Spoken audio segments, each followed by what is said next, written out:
Hey everyone, and welcome back to the Nordic Sound. As always, I am your host, Jameson Foster, and for the second time in the channel's history, I am joined by another musicologist, Dr. Ola Nordal. Ola earned his PhD in musicology from UTNU in Trondheim and is a contributor to Ballade.no, which is a great resource on the classical music scene in Norway. He also works for the Norske Leksikon, which I just learned today, which is pretty great because that has been a lifeline for my own research. And also, Ola has been a great friend of the channel for quite some time, volunteering his own time to be a great mentor and guide to me in navigating today's classical music scene in Norway. So, Ola, welcome to the podcast. It is great to have you. Well, thank you for having me. It's always very, very interesting to follow what you're up to, and Oh yeah, you got to keep your eye on those Americans, you know? yeah, especially now these days. You never know what we're up to next. No. I actually, when I just had that talk with the Danish String Quartet here in Denver, and Yeah, it struck them how self-aware I was when I said, you see a bald guy who's really into Nordic stuff in the States, you gotta get a little suspicious, right? yeah. All right, yeah. So Ola, this has been a long time coming, and actually, if you can just correct me right at the gate, is it Ula or Ola? Ola. Ula. Okay, Mm. cool. Just wanted to make sure I didn't mispronounce it the entire Oh, recording. you So, will you will mispronounce it. You will mispronounce it because I have this like sound, this sound okay. that only like a few people from a few areas in Norway can really pronounce. So Okay, well, now I'm going to take that as a challenge for when we finally meet in person. yeah. Yeah, sounds good. So, I guess where I want to start with this is, taking advantage of the fact that you are only the second musicologist that I've had on the channel. What sort of, if you could give a little elevator pitch as to what your musicology research is, what you do as a musicologist, I think that would be a great place to start. Well, starting off right, I'm not really a musicologist Oh, anymore. okay. No, Oh, so I think once a musicologist. yeah, well, so there's lots of like as I was showing you before, and like this is my current like stack of reading projects, and a lot of it is actually musicology. So I Mhm. never sort of there's also philosophy and so on and so. So even if I'm not really working in the academic or like in the university anymore, I still have this sort of passion to dive into music like in a very like profound way. Mhm. Originally, I'm a historian. It's like my first training was Okay. a historian. But then I was a musician, and I was like always, always interested in music, and I felt this sort of thing dragging me a bit apart. So I like switched between music. I studied musicology, then I studied history, and then I studied musicology again, and I studied history again, and then I did this music technology course at the Mhm. MTNU, which is a technical university in Norway. So they had like a very strong technical group, and then I was like doing sound engineering and these kind of things. Mhm. And then I went back and I did my PhD in history of music, basically. And I Cool. was like really like, into electronic music and avant-garde music, and I was studying this Norwegian composer called Arne Nordheim, Mhm. which was a pioneer of electronic music in Norway. He was sort of the Norwegian Stockhausen, if you want. Okay. Well, even if he's like a bit like the generation after, but he was really like making this expression known to the Yeah, yeah. Norwegian audience.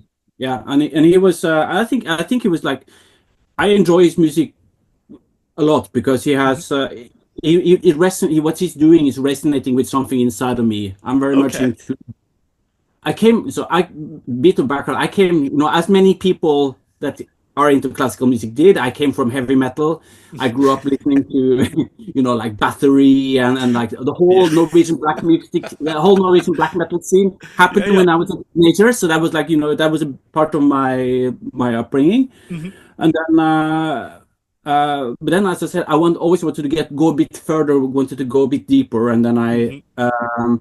then I went into classical music because the depth of classical music is like you can never get to the bottom of it because it's so, and his ideas on music is something that resonates with the same thing as I saw in some of these earlier like black metal and Mhm. so on, that this this is music that is it has some sort of story, has some sort of wide-reaching idea world that which I think is it's actually quite common in a lot of Nordic music that you Hmm. can see in a lot of Nordic music. So there was a resonance there, and that his music is always like I heard him in a lot in like contemporary music concerts and lots of these contemporary music concerts. You know, they can be they can feel a bit like the musicians are a bit closed and they're very hard. So they're a bit like up here. Every time that his pieces were coming, there was like the windows were opening, and there was like a landscape Hmm. surrounding his music that I felt extremely interesting. And then I started really to dive into it, and I wrote a 400-page dissertation on it. Electronic music. Oh, that is awesome, man. Yeah, so thanks for giving us that little crash course in sort of Yeah. what you've done. That's really awesome, man. So you've decided to stick around the classical music world in Norway, and you have your finger on the pulse of a lot of the stuff going on. I Yeah, remember yeah, that actually the reason we got into contact was because you were familiar with Bjarte Eka, if I remember correctly. yeah, And you saw that some American was talking to him, and you were like, "What's this?" yeah. So you've and over time, as I've been following you, I've found that you have decided to stick around the classical music world. And I'm wondering if there is, you just mentioned a little bit about it with the way it tells a story and opens up a world. But is there anything else that has sort of kept you grounded in the classical music world, particularly? And the reason I'm asking this question is because to this podcast, to this channel, classical music is actually still kind of unless people have been listening for a very long time and remember my very first stuff. Classical music is not talked about nearly as much as I want it to be on this channel. That's something I'm trying to fix, and I'm sort of like Mm. trying to use you as a gateway drug to Yeah. to get people to sort of think about, even especially as a metalhead, right? When you were growing up, what was it about the classical music scene that sort of kept you around, that sort of kept you interested even after your dissertation? Well, so I was listening to. I decided because I have all these like crazy listening projects going Hmm. on there all the time, and I Hmm. decided to okay, I'm going to listen through the entire history of classical music. I don't know where the idea came from. No, I know. I remember now. I was going to read a book. I was like picking up like a book, like history of classical music Yeah. or something like that. And then I thought, oh, this is boring. It's boring to read. I'd, I'll rather listen. And then I sat down and I made a list, and I listened to 5,000 albums of classical music. I admire that dedication. And that took, I don't know, a few years. And there were like I like fell into like holes on the way. Hmm. Because basically the idea was that I want to educate myself a teeny bit more. I want to know a bit more what's going on. Hmm. And the first hole I fell down into was Bruckner, and I just and it was just like so amazing. And then another hole I fell down into was like Wagner, Hmm. and I was listening to I'm not kidding. I was listening to The Ring for 1 year. The Nibelungen ring, 17 hours. I was like, oh my God, this is the most crazy thing I heard in my entire life. And a lot of Wagner acolytes will tell you that that's nothing. Just one Yeah, yeah, year, no, just 1 year, amateur. yeah, yeah. My life goal is before I'm 50, I want to go to Bayreuth and I want to like experience Hmm. these operas in that theater. Oh man. Uh, and I at some point in that like uh, 5,000 album thing that I started, Hmm. I realized there's lots of Norwegian music out there that is very very good because Yeah. I was listening to everything. I was like listening to like all the classical like Karajan and Furtwängler and all these kind of Hmm. great conductors, and I was like checking out all the different orchestras in the different cities and trying to figure out how they were sounding, and they're just like And then I realized, there's lots of Norwegian music out there which is getting published, and and put to record, but there's virtually no one that is talking about it. Hmm. And it was I can actually show you that album. I have it here. With this album in particular caught my eye. This is Okay. it's called Degrees of White, Grader av Hvitt, by a composer, Norwegian composer called Nils Henrik Asheim. It's a great album. Okay. It's an hour. It's basically it's like a radio theater play where there's an actor which is telling a fantastic story on like some very very avant-garde music. I just like completely fell in love with it. But there was no one in the there was like it was not reviewed anywhere. That's crazy.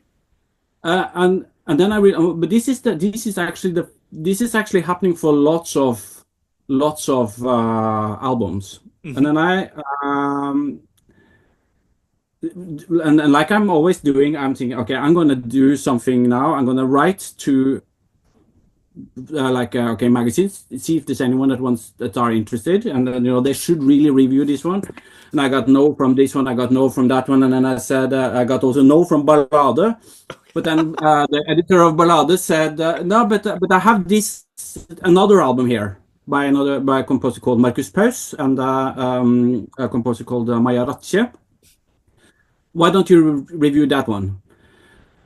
And that I think was on the 13th of March 2020, Okay. which is really the day the pandemic hit. I was about to say, I'm pretty sure. Yeah, and I wrote my first review on that album, and then I just wrote to all the Norwegian record companies. I just researched everything, like try to figure out who are the publishers and distributors and so on for all the. And I just said I'm going to review anything, everything. So just like send if you want me to listen, send me copies. Yeah.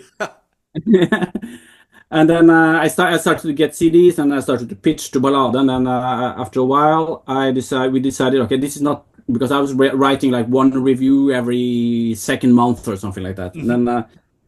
And then we discussed it, and we said, okay, so we're gonna do this differently. You're gonna write like me. I'm gonna write 3, 4, 5 reviews every month. Make them very short, because in these, like the first reviews, they were very long. They were very like in depth, I but struggle with that. no one was reading them, Yeah. right? Yeah, I worked like 3 weeks on a review, and it had like 100 people clicking in. Hmm. But then we decided, okay, we're gonna do like a regular thing, and I'm gonna do every month. It's not happening every month, but I'm really trying to, Hmm. you know, and I'm gonna listen to everything which is published, everything which is made from like Norwegian classical music. And that I've been doing, because actually it's not that much. It's about, let's say that's between 5 and 10 albums that comes out every month. Yep. And I'm a morning person. I get up like around 6 in the morning, and I sit down with a big cup of coffee, and I put headphones on, and I'm really like in my own world. And it's actually some sort of meditation for me. Like music is so important to me, and it really opens up my mind to whatever is going to come that day. It's very, very, it's a profound thing inside, and I take tremendous joy in it. And I'm also a bit like restless as a person, so that's why I rarely listen to the same album twice. So I've heard it once, and then I feel like I'm done with it, and then I want something else, right? I don't know if you have the same. There's some people that they listen to the same stuff again and again and again, Hmm. but I feel like I need something. I need something new. I need something new. Give me something that I haven't heard before. Give me a genre that I haven't been studying. Give me a composer I haven't been listening to before, and then I'm sort of. And it can be anything. Like just on the top of the pile here now, this is Exultate. This is Knut Nysted's works Okay. for the organ, for Awesome. like a church organ, and it gives me so much to listen to that. It's absolutely not something that you would put down in the background, or or something that you would show to your friends, or like, or that I would even like try to like to boast about online or things like that. But sit down and listen to it is it's almost like a spiritual experience for me. So Yeah, I mean, it's really crazy that you're saying all these things because I feel like I'm talking to myself in a yeah, way because I do the same thing. Actually, six, I set my alarm for five, but I yeah, realistically get up at six. Put mm-hmm. on put on these headphones, and I'm again also a giant cup of coffee, and the very same thing. I sit down and immerse myself, and but the way you put it is a lot more poetic. It prepares you for the day, right? And but also I relate to how you talked about how otherwise you're very restless because I am also. Yeah, My wife lovingly says that I have squirrel brain because yeah, otherwise I am very restless. But I do find that starting my day with that kind of intentional listening um, mm, definitely prepares me better than on the days where I sleep in and I'm like, oh my God, where am I? And then I don't have the time.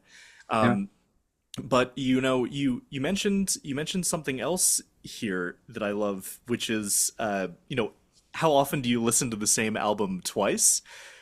I used to, so I'm going to be very upfront with you.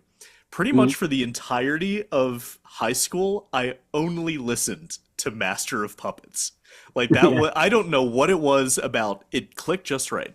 And so I mm, used to be the type of like kid that would listen to the same three, four, five albums, and I was happy.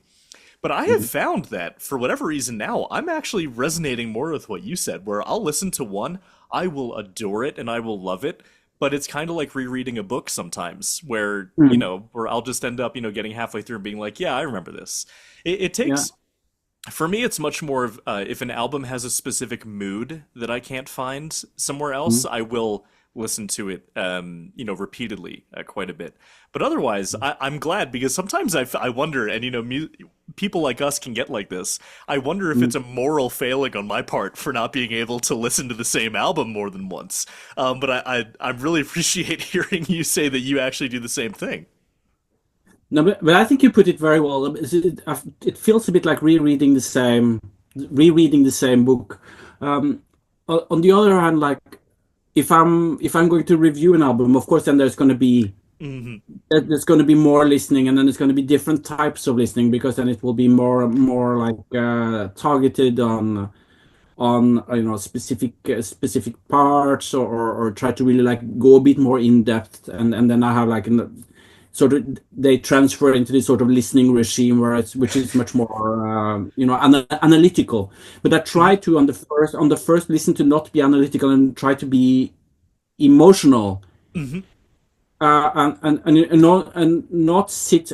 So the reason why, so I'm just listening to CDs because this item here, it's the devil's masterpiece, because it really like it kills your brain, and it kills your. It's not that it's not, but if I have it not too far away from me, I You feel, I start feel like to itch. yeah, this is right, like, so wonder if anyone liked my post on Instagram. It's like it's probably no one, but I should really check.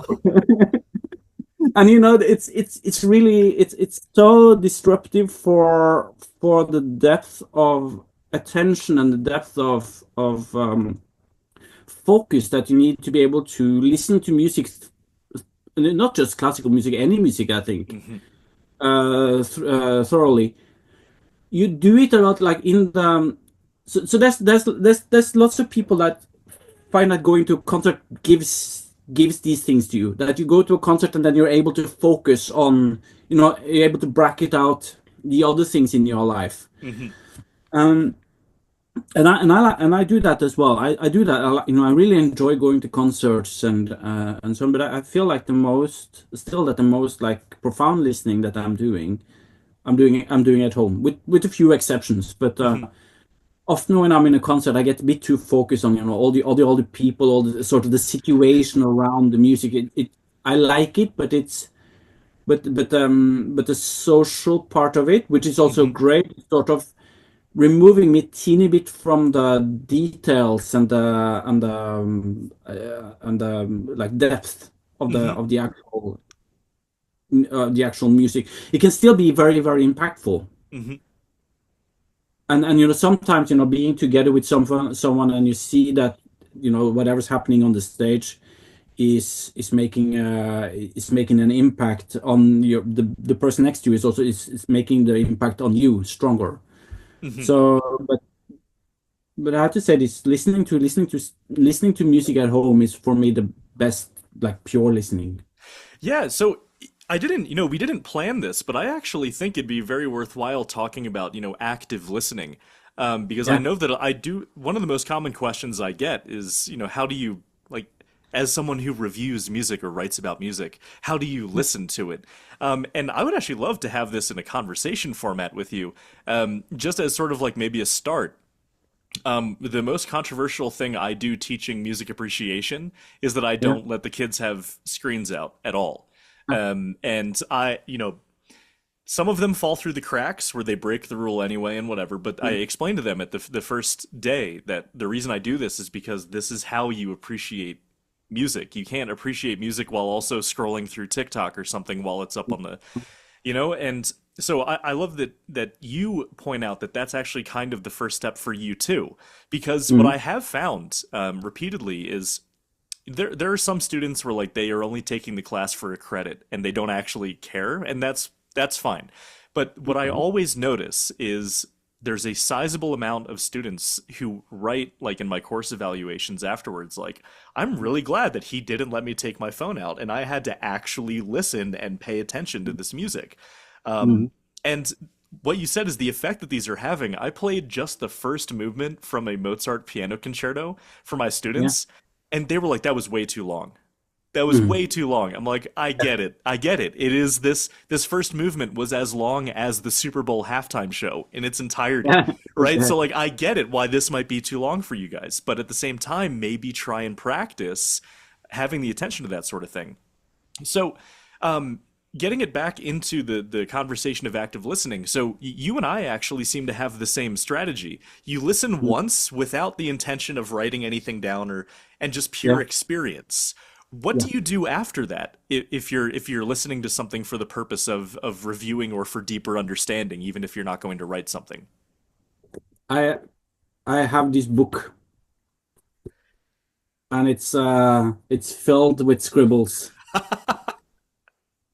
And sometimes, and because then I'm on that second listening, I'm trying to, also my brain then starts kicks into gear and start to, but then I started like, okay, so what is there like principal theme Hmm. in this piece? Is there a principal theme? Is there a side theme? Is there some formal structural things? And I start to like map that out. And I'm also starting to write small sentences like if there's anything that can become a story. So then Okay. I quite quickly like dive into that part of it, and then I but on the second listening as well, I try really not to skip, Hmm. because I feel like, so one of the problems that your students have, I think, is it's about training. That's And what I really try to explain to them. Like, you uh, guys aren't bad people for not being able to sit through this. no, It's just a skill you have not practiced because you haven't needed to. So I really yeah, try to emphasize to them it's difficult. And you're not going to just one day be able to sit down and pay attention to a whole symphony without reaching for your phone overnight. yeah, Like that won't happen. It's a skill, and it's hard if you don't know how to listen to classical music. Sort of, it's especially, like, yeah. like it as it's a skill, but like because you can appreciate it. But the moment you can start to sort of follow a bit what's happening inside of the structure, it's easier for, okay. Okay, now the opening is sort of repeating. Okay, I know what's going on. Oh, now we are in the section where they go. We can call it the development section, but something about what it does. Like, right, okay, you established your home, and then you can go off Yeah. wandering, and then you can and explore, and then that you will sort of come home again at the end of the Hmm. movement. But when you're not able, like, when you're not able to see it because everything becomes like a bit like blurry, then it's easy to lose focus, and then you Yep. So you need like some, classical music. It's helpful to get some tools, Yeah. not just listen, but to read a teeny bit and to about what's happening. Not necessarily read the score, but Wikipedia is like for classical music. Wikipedia is wonderful for this like little like, okay, here's the main themes of this piece. Hmm. So I'm working sort of in the competitor of Wikipedia, Norske Leksikon, which is sort of the Britannica of Norway. Yep. But Wikipedia. This is one of the things that Wikipedia is amazing for. Like this, just a wealth of this kind of information in the most obscure symphonies, and lots of these articles gives you small little hooks on what, what's significant, what are the significant, and even if you don't really need read like music very well, you can see, okay, it goes up and down, right, a bit, and so I find that helpful. I've been, but it takes a bit of patience and this ritual that I'm doing when I'm listening. I'm also it's sort of, when you watch a movie, there's the opening credits, right? That is going to transport you from the real world and the stress that you have around you, and it's going to sort of cleanse your mind and open your mind a bit to what's going to come. And that I think that for music as well, this process is very, very important. Like some way or another, you frame your mind to something that's going to come. So for me, that is actually this brewing of this coffee in the morning. It takes a couple of minutes, right? Out of the bed, very tired, making this coffee, starting to think a bit about the piece that I'm going to listen to. Okay, because I planned it the day before and so on, and then. And like slowly it starts to open up, and I'm thinking, okay, what is this kind of thing? Okay, this is like really like hardcore experimental contemporary music, which is very, very quiet and very, very, very like only like with like beeps and peeps here and there. So okay, well, so how do I think about this? Yeah, and then like really like try to sort of open myself for what's gonna come to me. But if you just like push like this into the face of someone, they're not going to be able to sort of interpret it. Yeah. And and I think it's great that what you're doing there to say that there's nothing wrong with you for not getting it right away. Yeah, I mean, that was my biggest challenge. You and I are actually kind of different where avant-garde experimental music still I really struggle with it. Yeah. And I think Per Nordgaard is the closest I've gotten to getting it. Yeah. You know what I mean? Yeah. But otherwise, it's very overwhelming. But the thing is, I just happened to be closest friends with everyone in my music department, Yeah. who were really into that sort of thing. And because we're dudes and you get competitive and all that, whenever I would say like I don't like it or whatever, they would get very like, oh well, you just don't get it, right? And I remember that I hated that. Like I didn't like the feeling of being like told, oh, you don't get this piece because you're just, you're not able, right? So you're just wrong. And so I tried to carry that feeling of how much I hated that forward to really make everyone know that, like, and this is the ethnomusicologist in me. Like, music is a deeply culturally contingent thing that, like, if you don't like something, maybe you just don't like it because it's not a part of, your worldview or whatever. It's so important for me, for people to understand that if you don't like something or if you don't get something, that doesn't mean there's something wrong with you. It might just mean that you're not into it, which is perfectly fine.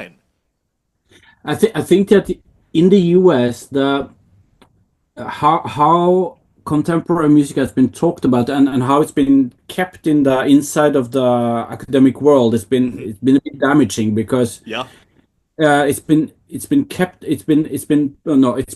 The communication around it has been like a bit like this is a very complicated task that it's a puzzle that you need to solve, right? You need to, okay, you're going to listen to Schoenberg, you need to know the tone rows that he's actually, and you can't listen to this before you understand what's happening here with all these like notes that going up and down and that are in these like complex systems. And for me, that's something that I felt the first time I listened to Schoenberg, I I was struck not. I was thinking, I don't care about this thing, but this speaks to me like some of these like expressionist paintings that are, it's deeply emotionally disturbing. This is music that is deeply emotionally disturbing, Yep. and that is the idea that you should focus on. When you listen to Stockhausen, which is just like this is like a crazy jazz guy that's been living through the hell on earth that was Second World War, and Hmm. feels that he has to make all the rules new. He has to make his an aesthetic which is doesn't belong in anything else, and you can hear that in his music. I think that it can be so the thing with contemporary music is a lot of it is bad, right? But the bad contemporary music is very very difficult to listen to, Hmm. uh, and um, and well, bad like Mozart piece, you can just like ignore it, right? Yeah. uh, but like, so then that can be quite like exhausting. But then I feel like the contemporary classical music things that are good are so good. Hmm. When it really resonates, it can be even more profound than anything else. I think Hmm. if you can find something that really like resonates and really like breaks new ground, breaks like opens up new thoughts. The analogy that I have with reading, no, with listening to classical music and contemporary music, it's a bit like reading novels and reading poetry. Okay. And reading poetry is like, you can't really read poetry without being ready for it. Yep. I find reading poetry, I read not a lot, but I try, I feel like I need to struggle with. I need to read it aloud, out loud, to be able to sort of hear the words. And there's so many images I just don't get that. I don't know. I don't get the references. Yep. And in Norway, half of the poems would be in Norsk, and having like obscure words that you only know if you are from this or that valley around the Yeah. coast somewhere. And I'm from Inlandet, which is in the middle, and then we don't have those words at all, right? And that's how I feel sometimes when I'm listening to contemporary music. But then there's this thing that I find it so rewarding when I feel like the the communication is there. Hmm. Mm. But sometimes it helps. Okay, I'm bringing things up. Sometimes it helps having a Yeah, you score. love your props. I love my props. Yes, I prepared for this interview for a long time. I'm flattered. So this is so like right now I'm very much preoccupied with a composer called Anna Berg. She's Mhm. uh, she's quite young, Norwegian composer that writes very very imaginative pieces that are extremely like they are. She has like developed her own aesthetic, and I'm so lucky that I got some of her scores and I'm able to use the scores when I listen to the music, because the first time I heard her piece in the concert, I didn't understand what was happening, Hmm. and I got like, and I got pissed off because hello, I have that many years of music education. I'm very much into contemporary music, and I didn't, this piece just flew past me. What happened here?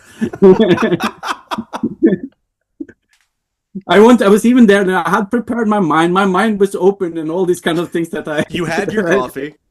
I had my coffee. Everything was, there for me to hear that piece, and it just like flew past me. And then I said, okay, and I actually need to really like start to dig deeper and so on. And the more I dig, the more rewarding I kind of feel that it is.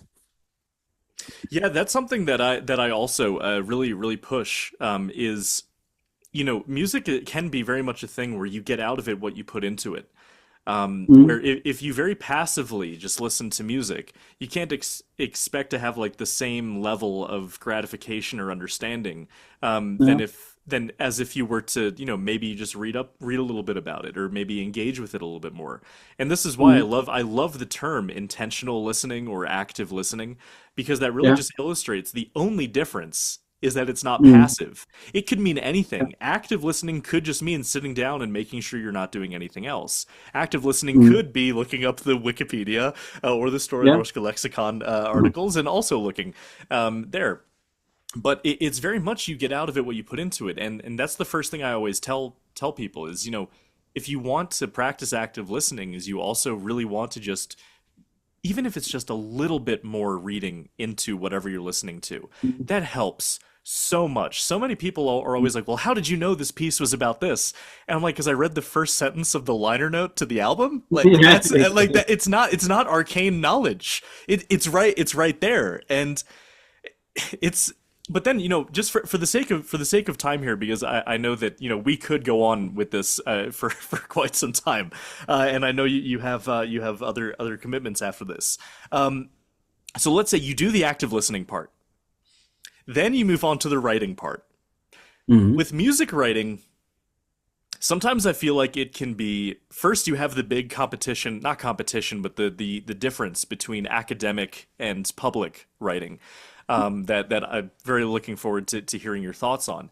But just as a quick example, I also feel like music writing is a responsibility that you can. It's weird because of how subjective music is, right? You could write something and then it doesn't resonate with someone else, even if that's how you felt. This is something I Mm. ran into a lot. I don't know if you've read it yet, but Andrew Meller's The Northern Silence.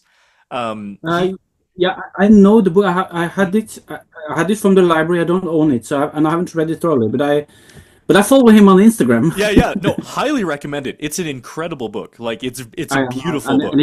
And he's a great guy. He's writing a lot of the liner notes yeah. for the CDs that I'm listening to, and he's very very good at Mhm. observing music, what's happening in the music, and putting it into words. It's very inspirational. Yeah, and that's why I'm loving to put it out front here that the book is incredible. He's a very knowledgeable guy. The book is beautiful. I wish I wrote it, but he did it better. But Yeah. he there were a lot of times reading this book where the way he would describe music, I'd be like, wow, I have to listen to this. And then I would Mhm. listen to it and I'm like, that's not at all what it sounds like to me. Where like the way Yeah. that he wrote about the music was actually for quite a few examples better than the music itself. At least to me, again, very personal experience. So how do you? I guess that's just my way of sort of introducing the fact that it's not easy or straightforward writing about music because of how subjective it is, and just the Yeah. different ways we all listen. So Mm. what? With that said, you do the active listening. You're ready to write. How do you actually approach writing about music as a reviewer? Well, one of the things that and this is actually just like from reading the back cover of Theodor Adorno's Aesthetic of Music, now Aesthetic Theory. This which is like this enormous Yep. brick that I read only a few pages of. But there's a quote there that he says that if you don't write about art as aesthetically, you're just like hitting yourself on the mouth. It's a German expression. I don't know how to translate it into English. But basically, what he's saying is that you need to think about writing about art as a creative endeavor, and Hmm. it is really like it is a creative process, and you need to approach it like that. And I've done lots of training, like I've done lots of like writing training in the sense that I'm looking at what the other reviewers are been writing. I've been like, and I'm really like studying their sentences, the choice of words, choice of adjectives. I've been like reviewing my own articles, and I did that actually. I did a writing course for the university, which I don't know if the students learned anything, but I learned a lot. That's all that Where I was like, matters. and I was putting up. So here's an article, and here's a part of my PhD. Like a few paragraphs from my PhD, and here's some of the stuff that I wrote for stuff that I wrote about CDs for Ballade, and I was like looking at how I was using, especially like in the academic text, there was virtually no adjectives. It was only descriptive, descriptive, descriptive. The verbs were almost not doing anything. It was just like are and is and this kind of thing, because it was so much about, it was dry, it was precise. It was not supposed to, it was supposed to like really like be proper and not make things poetic or anything like that. While the review is really like, oh no, I'm really like trying to create images, to use loads and loads and loads of adjectives. Mm-hmm. And sometimes I feel like writing about music is really like getting the right adjectives. And I would like, in this book, actually, not this one, but in one of the piles that I have up here, there I would like sit to like write lists of adjectives, and it is a bit like practicing the guitar, Mm-hmm. making scales, but making scales writing. Right now, Okay. right now I'm having like a bit of a writing crisis. I'm not really able to. I feel like I've been doing the things that I'm doing many times, Mm-hmm. and then I'm wondering like how can I get better at describing? How can I get deeper at describing the music, and deeper at describing the experience of listening to the music, or what the music does to me? Because I really try. I think that it's one of the things that separates the academic and the review, is also that the academic text is really like you try to describe the music really, really, really precisely, Mm-hmm. while in the review you want to describe more actually what the music is doing to you as a person. Yeah, like impression. Like, it's very much Yeah, like an impressionist writing. yeah, and it's my opinion is Mm-hmm. interesting, right? Why on earth am I doing this review? It's because I think it's good, or I think it's bad. And if you don't do that, then no one is gonna ever bother to read your reviews, right? Yeah. So, but yeah, as I said, it's really like I feel like it's training, and then I'm doing lots of writing with pen and paper, because I feel I'm more creative when I do that. Yeah. But then, of course, after there's a process of translating all those ideas and all those like loose ends and so on into a actual text, and that is basically just like hard work, sitting on the computer for 1 or 2 days, just like typing, typing, typing, typing, moving paragraphs, cutting words, cutting words, cutting words, all this kind of, which is like the editing that you do Yeah. in all text work, which is basically just like how to push through it. But then at the end, at the final part, that's my favorite. Yeah. That's when I start polishing, and then I'm reading the whole text out loud. Actually, I have more props. This is my PhD. It's like Damn. it's tons of, it's 400 and something pages. I read all of it out loud. You My wife thought I masochist. was my wife thought I was like crazy, right? She might not be too far off. Oh, that's great. And the sort of the two processes that you're describing actually remind me a lot of how people talk about the difference between Beethoven and Mozart, where Mozart is the Yeah. pure inspiration, the Mm, whimsy, right? But then yeah. Beethoven is the stern, hard work. And that's sort Mm, of what both sides of the reviewing process kind of feel like. You get the fun part, yeah. which is the handwriting in the notebook, and it's all wonderful. And Romantic. then, yeah, They and sit then, in the cafe and they're like, yep. oh, I'm so creative. Look at how cultured I am. Yeah, But then you're like, shit, I have to get this onto a laptop. Like, yeah. oh no, why didn't I just do this from the beginning? And that Yeah, is that is a struggle. but for me, like trying to get it on the laptop from the beginning, and the text is just shit. That It's happens every time. yeah. I can easily write a text, just like sit down on the laptop and write it, but then it just gets boring. Yeah, Very much so, because it is almost essentially mechanical, like literally on a keyboard. Is Yeah.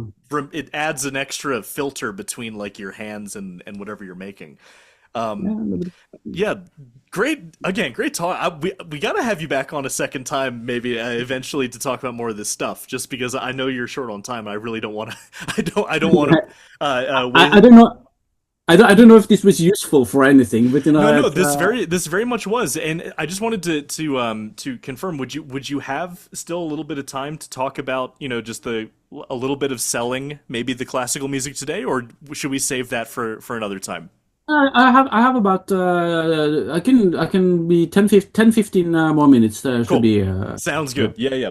Awesome. So I actually think that's going to be a perfect amount of time without us rambling on as dorks for too long. Yeah, yeah. So again, most of my audience here on the Nordic Sound is actually on the crunchier side of things. Heavy metal, folk music, this alternative stuff. Mm-hmm. But I would love for you to maybe do. I don't know if you want to call it a sales pitch, or I guess something to sort of like let's try and talk about sort of what the classical music scene in Norway is like today. So I guess what are like some of the most cool things off the top of your head, that or maybe even some subverting expectations of what classical music is for a typical listener, that's going on in Norway. Maybe any misconceptions about what it would be like that you want to say like, well, actually, it's kind of like this. I don't know if the audience that I'm speaking to is in Norway or is it in Colorado. Or even listening from a distance, I think is important because that's not only having to go to the concerts, but even the ability to like listen to something like Ragnhild Hemsing's Norwegian Seasons, Yeah. stuff like that. I think that there's much more going. So some people have been saying to me, the problem with the classical music world is that there's no like avant-garde scene or things like that. But I think that there is so much. You can choose to listen to only like the big symphonies and so on, and go to the expensive concerts in the concert hall and so on. And it is that's what it is. But that field that is quite like formatted, right? And Hmm. and it's quite similar. These concerts are relatively similar wherever you are. They're not that different in Vienna than in Oslo, in Boston. Of quality of orchestras, quality of conductors, quality of the venues, and so on, of course, differ. But then there you have all these other things as well that are, because that's the thing that struck me when I started with it. There's so much different things going on. You have early music, wonderful early music concert going on in small churches around. You have I'm going to a festival now this weekend, which is it's called Interpils, which is you lay down. It's American minimalist music. You lay down on the floor. You can buy popcorn. You can have a beer. It's a bit like a community thing, which is like really like inspired from these American hippies, like down around John Cage and these kind of thing. That you're supposed to be open. You're supposed to be doing whatever you want. I was some amazing concert there last year Hmm. with Anne Brand, because they're also like mixing folk music and so on Hmm. in as well. So there's many of these kind of things. If you just like go a bit outside of the mainstream, Hmm. and I think you can if you're a bit like new to the scene, I think you can find more interesting things there. Hmm. I think because when you get close. So the thing with classical music is that because it's acoustic, and it's the same with folk music as well. Hmm. It's acoustic, and it's really about a person with an instrument, and it's more rewarding if you can get a bit close, Hmm.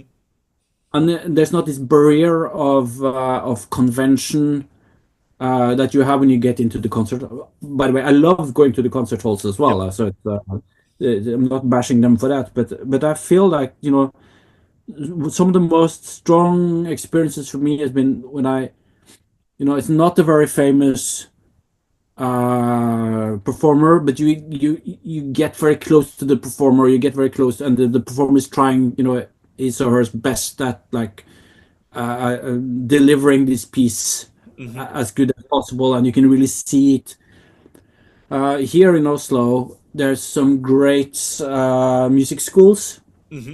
and to actually go to these schools, like to the conservatory or to Baratu, and just like listen to the and go to concerts that are given by the students. It's often like extremely rewarding. Hmm. When I was at university, you would have all these student concerts, and sometimes that would give me more than going to the concert house and hear, objectively, okay, cleaner playing and so on. But I found like just trying to figure out a bit what's going on, and then try. There's also like there's a bit of lack of community. The community could be stronger, I think, Hmm. but really try to engage in the kind of community that is there. Yeah.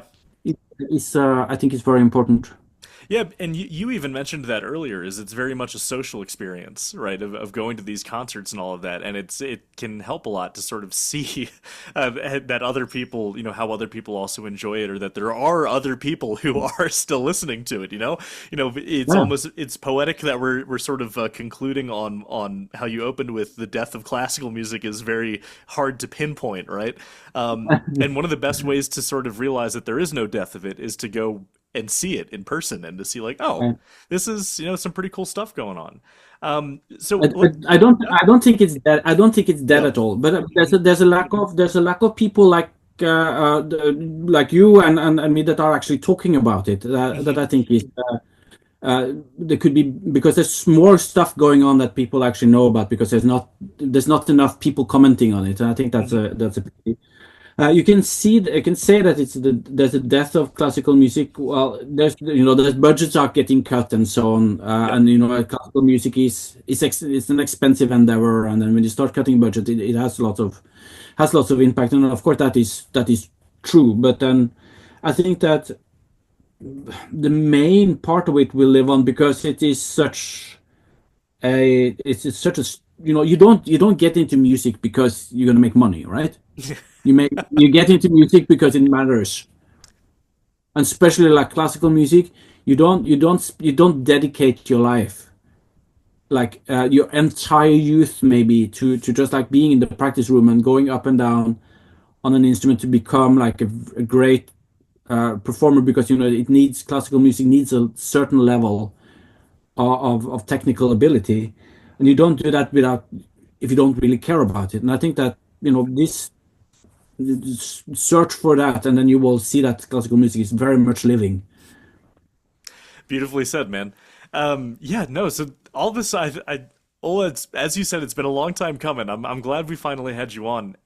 Before I let you go here, there's a little conversation that we've just been teasing a little bit this whole time, and that is Mhm. sort of the question of what do music writers do for music, right?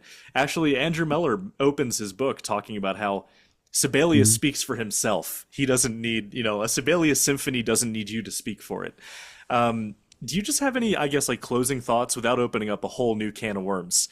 Just any Yeah. closing thoughts on at least what you think the role is as people who talk about music or write about music? Well, I think it's like it's hell. It's a guide. Sometimes it's guiding hand. Okay. Just to say, so like I think that this is,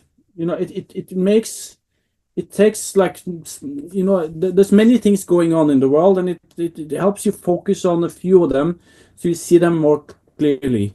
Hmm. They can be enraging maybe at sometimes as well, which is good, because it makes you aware of your own values, which I think is I think that is good.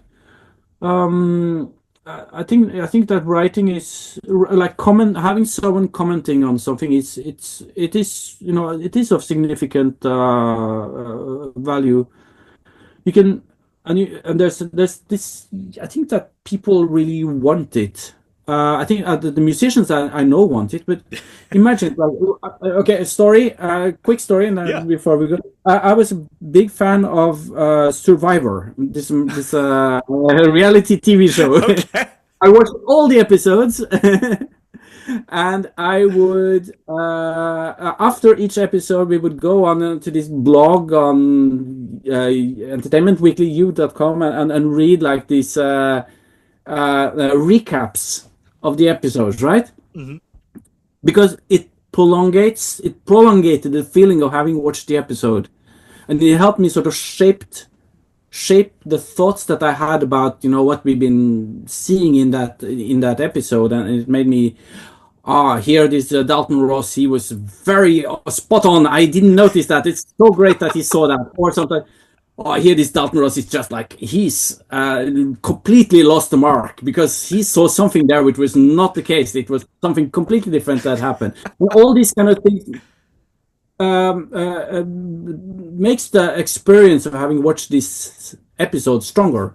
And I think one of the things that we as music writers are doing is actually doing that kind of, you know, I don't know, I don't even call it service, but I think I know it's important for the community as well to have these people like us that are talking about what they're doing and being interested and showing the interest.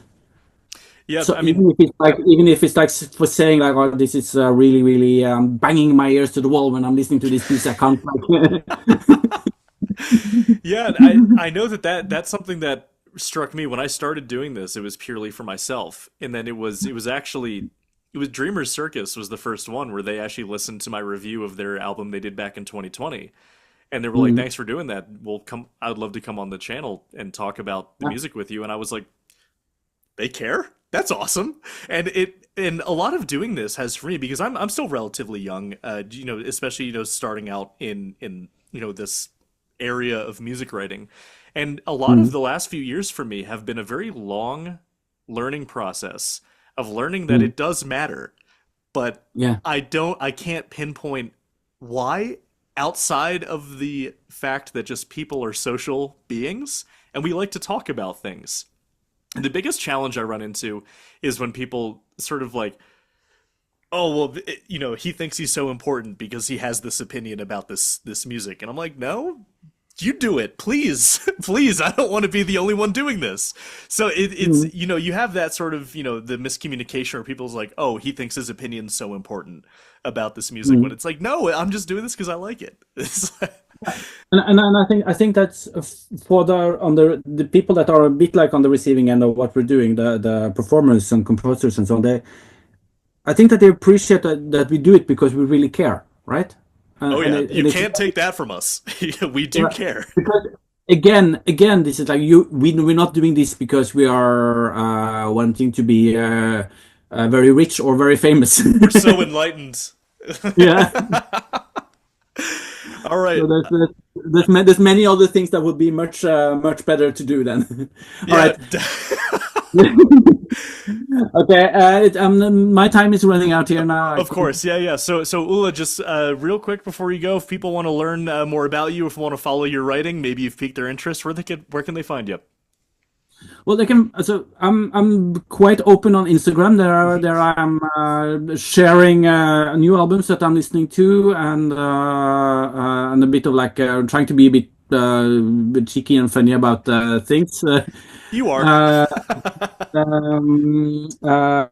Follow. Go to Ballade NO. Hmm. Uh, it's in Norwegian, but there's this thing from Silicon Valley called Google Translate, It's and also a good way to practice. It's a good way to practice learning it's a Norwegian. good way to practice. But so you can search for Ballade Klassisk, and I will have like 4 or 5 reviews, and I try to put like Spotify links and so on, so you can listen while you're actually reading, and then you can make up your mind if this is something that you want to dive in further into, or if you just like say, no, this is not for me. Both are valuable viable option. So Awesome. and then or then just say hi. Somewhere I'm normally usually responding. Yeah, Ola's a very amiable guy. So please reach out to him if you want to talk more. So Ula, stick around after I stop the recording button just for a minute. Otherwise, thank you so much for coming back on the Nordic Sound, and I will be sure to have you back on in the future. All right? Thank you very much for having me. It was a pleasure. Likewise, my friend. Take care.